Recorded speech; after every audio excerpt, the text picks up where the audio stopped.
Hi, I'm Nancy Hutchison. Not long ago, I lost a very close friend to cancer. His name was Gino Brigante. Gino died from multiple cancers. He died young, much too young. Gino had also worked over 30 years in an environment of toxic and hazardous chemicals, those substances which he breathed in every day at the workplace, and he was told that those substances were harmless to him. Those of us who worked with Gino know what killed him. It was the toxic substances. Not that there was any conclusive positive test that he could have taken to prove that. There seldom is, but we know why he died.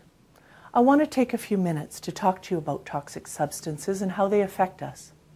And don't feel this subject is too complex or intimidating for you, because you're not alone.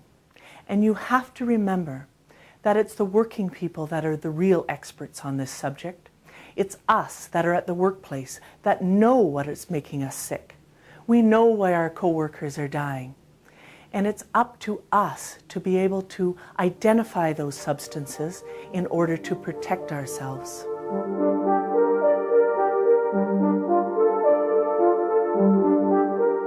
Well, what are toxic or hazardous substances and how do they affect us? A toxic or hazardous substance is a matter or element that can damage our health. It can be in any workplace or exist in any form. It can be a vapor or dust or fume that we breathe. It can be a liquid that we swallow or absorb through the skin. Or it can be a solid that we can feel and touch and work with.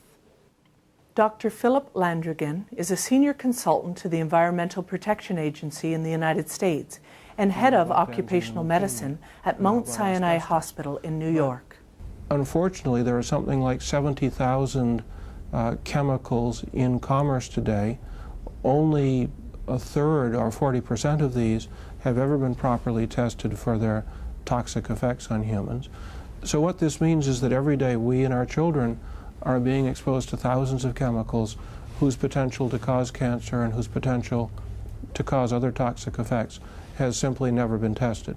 What we're doing really is we're conducting a vast toxicologic experiment, and it's our children and it's our children's children who are the experimental subjects. For the purposes of your training session, we've divided the workplace hazards into three main categories: chemical, physical, and biological, and the effects of these on workers and the environment. Let's begin with chemical hazards. This is where my friend Gino comes in. Gino was exposed to lead, arsenic, mercury, and benzene, to name a few, and I know that because I worked with him.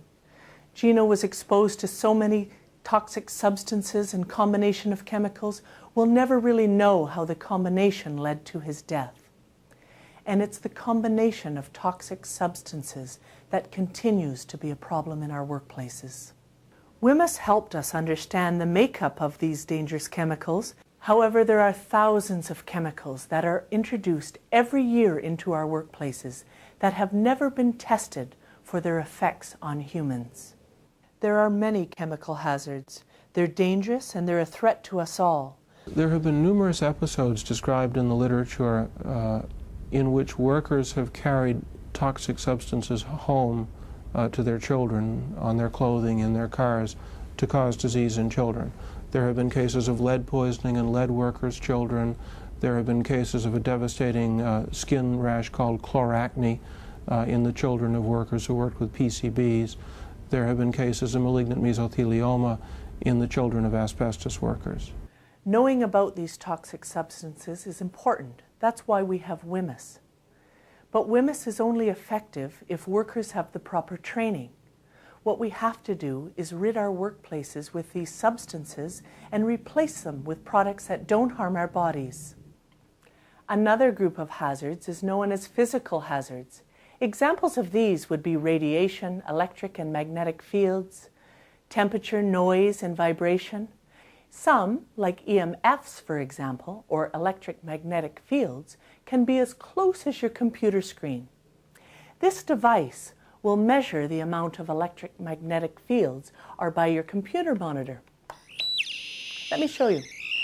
For example, although I can move this EMF counter back to a safe distance, There are many workplaces where we can't escape. This is what happened to Maureen Steeves, Trish Ballin, and Lorna Wilson, who worked at the Bell Canada offices in Hamilton. They were surrounded by computer monitors and other pieces of electrical equipment. These affected their health. And when others started getting sick, Maureen, Trish, and Lorna began to ask questions. It wasn't long before they found a cluster of cancers among the young women who worked there. I think as a layperson, we see the big picture much better than a scientific person. A scientific person is looking for one specific aspect, where we see the whole picture. We see 9 of our co-workers with cancer. I see that cancer clusters, I think of them as nature's way of saying something is wrong here, and somebody better speak up and say something. Maureen Steeves and Trish Ballin have died, but they have left behind a legacy of courage and perseverance. Healthcare workers who work with X-ray equipment may also be exposed to electromagnetic radiation. Any of us working in aircraft terminals, many manufacturing plants, are exposed to loud noises that can damage our hearing. The third class of hazard is known as biological hazards. For a long time, these were restricted to infectious diseases, viruses, molds, and fungi. We're familiar with these. For example, workers in the healthcare industry are at great risk of contracting hepatitis B, which is a blood-borne virus. Workers in hospitals, labs, dental offices, and emergency services have routine contact with bodily fluids. But biological hazards aren't restricted to healthcare workers. Sanitation workers, cleaning and housekeeping staff are also exposed to biological hazards.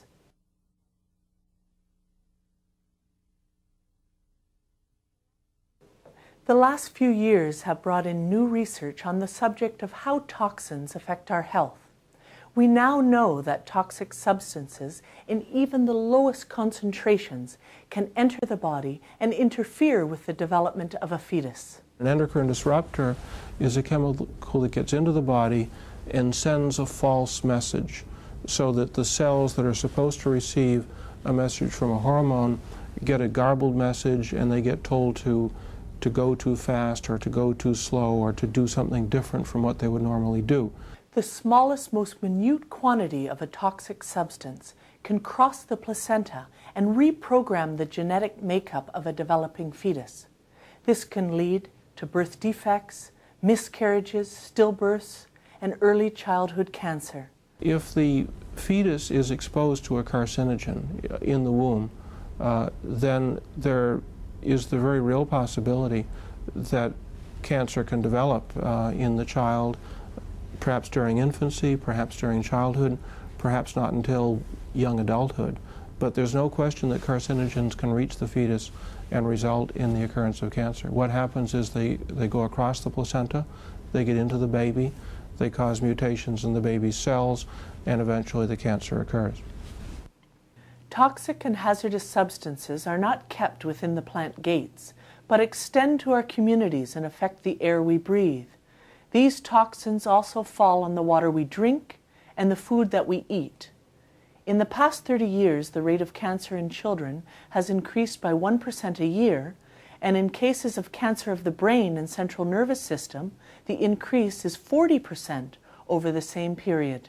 Where we live, what we breathe, what we eat, all has an impact on our health and the health of our children. And we're not talking lifestyle here. We're talking specifically about the chemicals and toxins that leave our workplaces and pollute our community. And that is why we have to control these substances at the workplace. Vern Edwards is the Director of Health and Safety for the Ontario Federation of Labour. This is why Labour has now begun to push for what has been called the precautionary principle, which is really a common sense approach in dealing with hazards, where if you suspect that there is a substance or a work process that may in fact cause harm, then the onus is on those organizations that want to introduce those chemicals or that process to take precautions to prevent harm before it actually occurs. Because we have argued that chemicals do not have civil rights. They should not be treated as innocent until proven guilty. They should be treated as hazardous until it can be shown that these substances are in fact safe for use. Otherwise, we end up counting the tombstones of our own members, trying to demonstrate how dangerous these substances actually are. I don't know about your workplace, but when I worked at the Gold Court mine in Red Lake, I was forever being told that the substances I worked with were all within acceptable limits. I didn't believe them then, and I don't believe them now. The occupational exposure limits for hazardous substances that have been established here in Ontario and many other Canadian jurisdictions were in fact adopted from American limits where the corporate sector had heavily influenced the decisions around what those limits are going to be. In many cases, representatives from the companies that produced for sale those substances were making decisions on what those limits were going to be. And they're really based on what the average healthy white male could acutely tolerate, with no regard for what possible reproductive implications could be, possible long-term health effects, or what the implications for a developing fetus, for instance, in women workers, as well as what the implications could be for a baby whose mother is working with these substances and is breastfeeding. Our society has produced thousands and thousands of chemicals in order to make our plants and offices run more smoothly, so we can push out more cars, more furniture, pour more steel, make more widgets, or more whatever. We've got nothing against the production of goods, but we have to take a stand when the goods we produce affect and harm our well-being in the communities in which we live. One of the best ways to defend ourselves is to learn and understand about the toxic and hazardous substances we work with and the conditions in which they can harm us. Only then will we be able to push for the substitutes necessary to provide a healthy and safe workplace.